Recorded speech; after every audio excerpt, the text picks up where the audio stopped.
कर लो यार सेवा हो जाए जय जय तारे अमृत सेवा। दया धर्म का मार्ग अपनाओ, भव सागर से पार उतर जाओ, करो सबका उद्धार अमृत बरसेगा, बरसेगा, बरसेगा। सत्य अहिंसा का पालन करना, कड़वा बोल किसी को न कहना, करो सबका उपकार अमृत बरसेगा, बरसेगा, बरसेगा। राम नाम का पी लो प्याला, ये गा तो होए मत वाला, ये मिले न बारंबार अमृत बरसेगा, अमृत बरसेगा, बरसेगा। राधे राधे जय घनश्याम, जय राधे राधे जय घनश्याम। वृंदावन में राधे राधे, नंद गाँव में राधे राधे, बरसाना में हो राधे राधे, गोकुल में हो राधे राधे, यमुना तट पर राधे राधे, गोवर्धन उसी का है धाम। जय राधे राधे जय घनश्याम,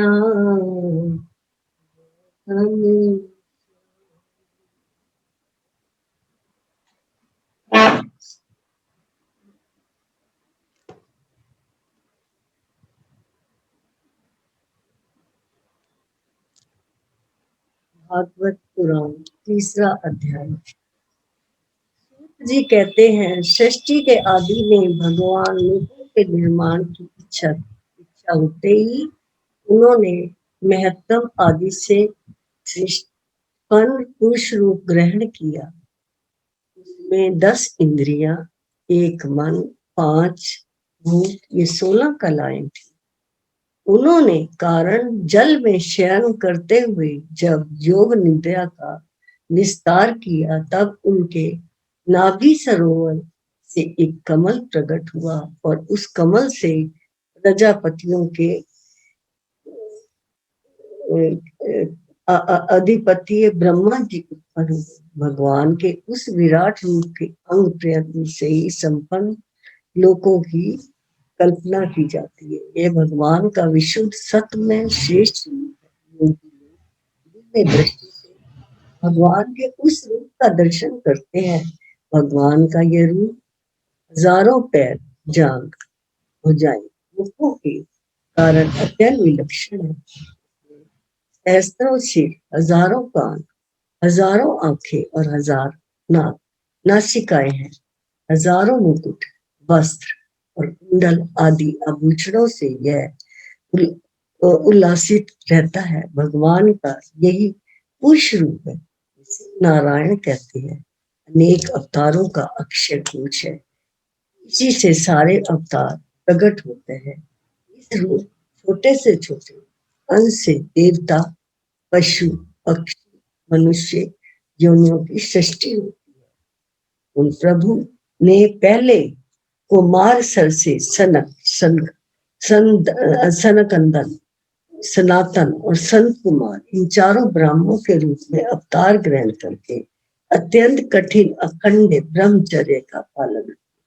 दूसरी बात, संसार के कल्याण के लिए समस्त यज्ञों के स्वामी उन भगवान के ही रसातल में की गई हुई पृथ्वी को विकाल लाने के विचार से सुकर रूप धारण किया।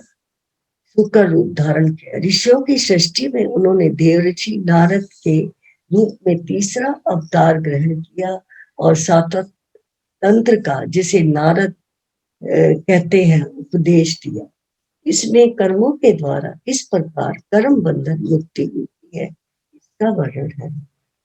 धर्म पत्नी मूर्ति के गर्भ से उन्होंने नर नारायण के रूप में चौथा अवतार ग्रहण किया। इस अवतार में उन्होंने ऋषि बनकर मन और इंद्रियों का सर्वथा संयम करते हुए बड़ी कठिन तपस्या की। पांचवें अवतार में वे सिद्धों के स्वामी कपिल के रूप में प्रकट हुए और तत्वों का निर्णय करने वाले सांख्य रूप में अवतार से वे सिद्धों के स्वामी कल रूप में प्रकट हुए। तत्वों का निर्माण करने वाले सांख्य अवतार सांख्य शास्त्र का भी समतय के फेर से लप्त हो गया। आसुरी नामक ब्राह्मणों को उपदेश दिया। अनुसुईया के वर मांगने पर छठे अवतार में वे अत्रि के संतान दत्तात्रेय हुए। इस अवतार में उन्होंने अलर्क एवं प्रहलाद आदि को ब्रह्म ज्ञान का उपदेश दिया। सातवीं बार रुचि प्रजापति की आकृति नामक पत्नी से यज्ञ के रूप में उन्होंने अवतार लिया और अपने पुत्र याम आदि देवताओं के साथ स्वयं संभंभु मंत्र की रक्षा की। राजा नाभि की पत्नी मेरु देवी के गर्भ से विश्वदेव के रूप में भगवान ने आठवां अवतार लिया। इस रूप में उन्होंने परमहंसों का वह मार्ग जो सभी ऋषियों के लिए वंदनीय है दिखाया। ऋषियों की प्रार्थना नवी बार वे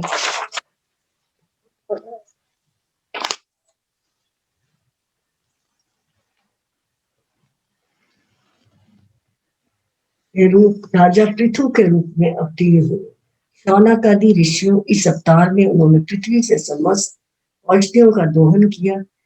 इससे यह अवतार सबके लिए बड़ा ही कल्याणकारी हुआ।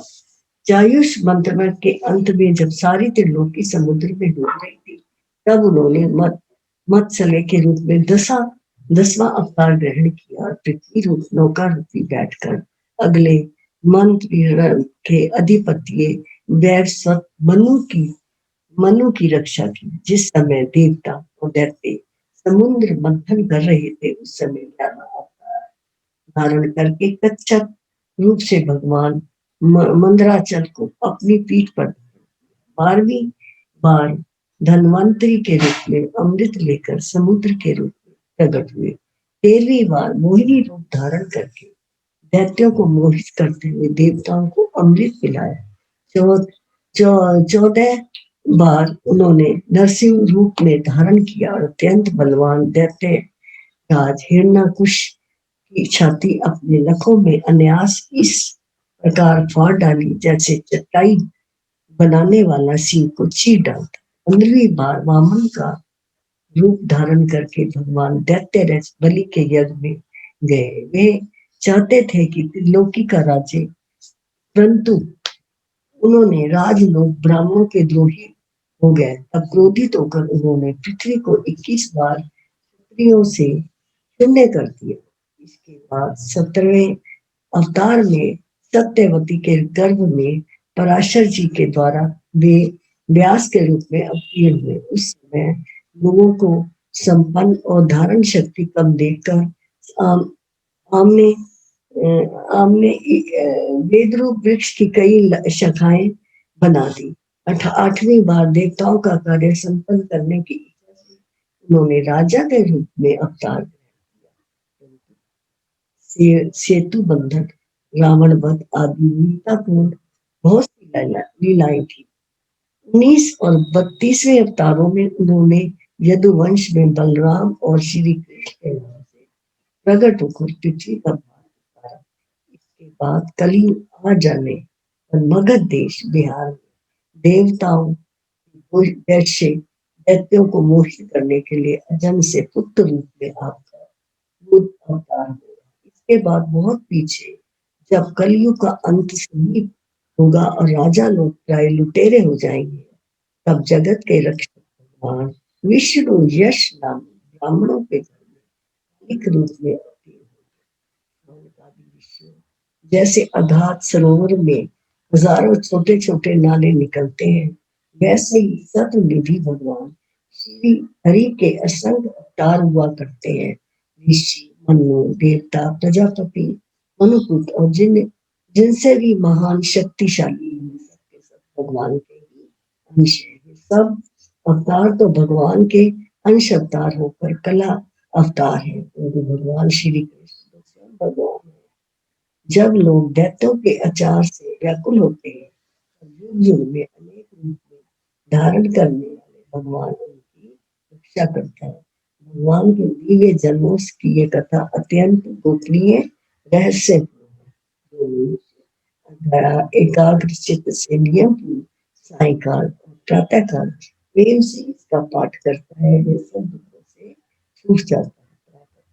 स्वरूप रहित चिंतन है भगवान का, जो ये स्थूल जगदाकार रूप है, यह उनकी माया के महत्व आदि गुणों से भगवान से कल्पित है। जैसे बादल वायु के आश्रय रहते हैं, दूसर पना पुल में मिल जाता है, परंतु अल्प बुद्धि वाला मनुष्य बादलों को आकाश में घुसने कर वायु में आरोप करते हैं।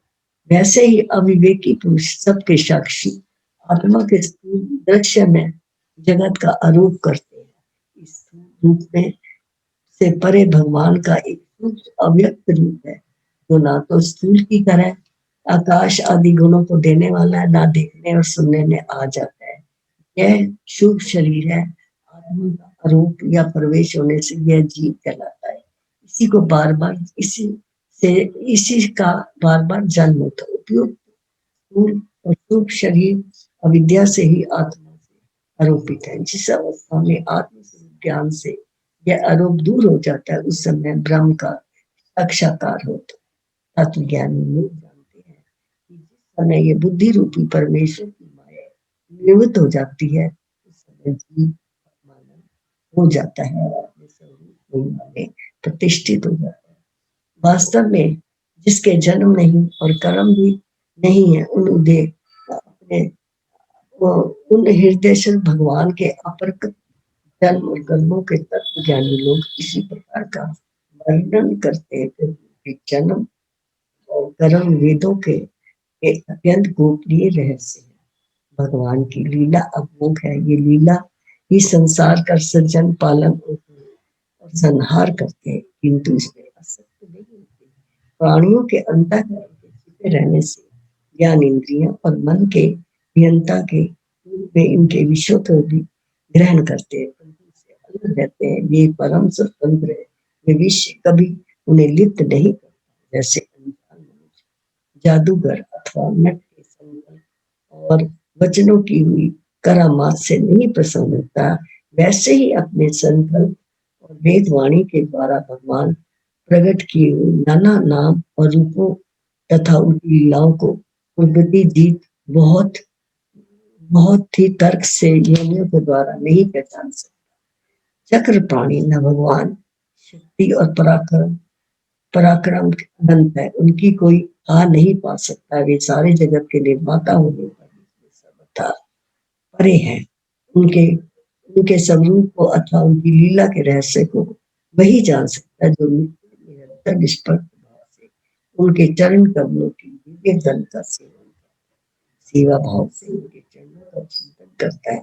शौनक आदि ऋषि आप लोग बड़े ही सौभाग्यशाली तथा धन्य जो इस जीवन में विघ्न बाधाओं से भरे हुए इस संसार लोगों के स्वामी भगवान श्री कृष्ण की वह सत्वात्मक आत्मभाव या अनवर्चनीय अत्यंत प्रेम करते हैं, जिससे फिर इस जन्म मरना रूप संसार के पैरूप से करने नहीं नहीं पड़ना। भगवान वेद, यह वेदों के समान भगवान चरित्र से परिपूर्ण भगवान नाम का पुराण बनाया है। उन्होंने इस श्लाघनीय कल्याणकारी और महान पुराण को कल्याण के लिए अपने आत्मज्ञान शिरोमणि पुत्र को ग्रहण कराया। इससे सारे वेद और इतिहासों का सार ग्रहण संग्रह किया गया। सुखदेव जी राजा परीक्षित को यह सुनाया। इस समय परम ऋषियों से गिरे हुए आज आमरण अनशन का व्रत लेकर गंगा तट पर बैठे हुए थे। भगवान श्री कृष्ण जब धर्म ज्ञान आदि के साथ अपने परम धाम को प्रचार करें, तब इस कलयुग में जो लोग ज्ञान रूपी अंधकार से अंधे होते हैं, उनके लिए पुराण रूपी सूर्य इस समय प्रकट हुआ। शाम का जब महा तेजस्वी शुभ जिसके महाराज इस पुराण की कथा कह रहे थे, अभी वहां बैठा वही। हाँ, मैंने उनकी कृपा पूर्ण मूर्ति से इसका अध्ययन किया। मेरा जैसा अध्ययन और मेरी बुद्धि से जिस प्रकार को ग्रहण किया, उसी के अनुसार मैं आप लोगों को बोल किशन जी की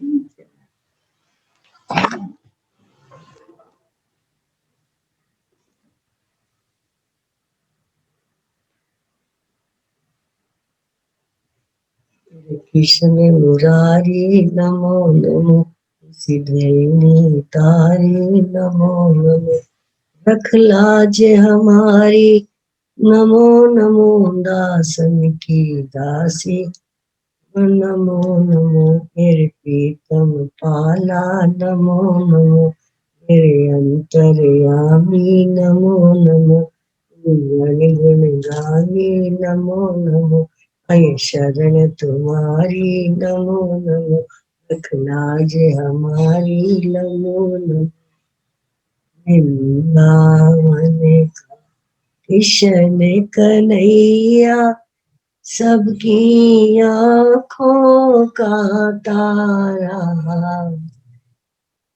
वृंदावन का कृष्ण कन्हैया सबकी आँखों का तारा, मन ही मन में कहे राधिका मोहन तू है सबका प्यारा, वृंदावन का कृष्ण कन्हैया सबकी आँखों का तारा।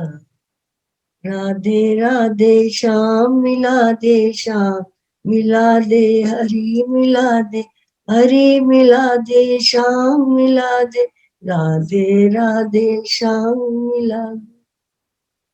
हे नाथ मेरे पर कृपा कर दो, मेरा जीवन धन्य हो जाए। सुख की कलियां दुख के कांटे दोनों है मिलते हैं बारी बारी, दोनों में समान हो जाऊं, हर कृपा की कृपा पाऊं।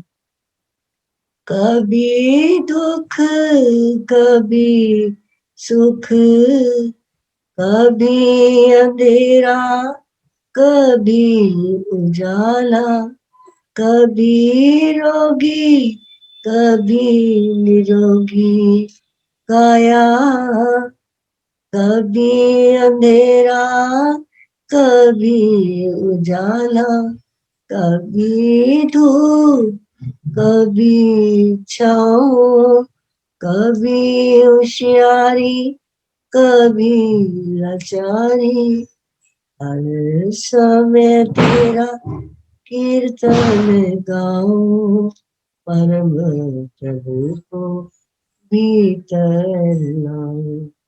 हे नाथ मेरे पर कृपा कर दो, मेरा जीवन उज्जवल हो जाए। बोल किशन मुरारी।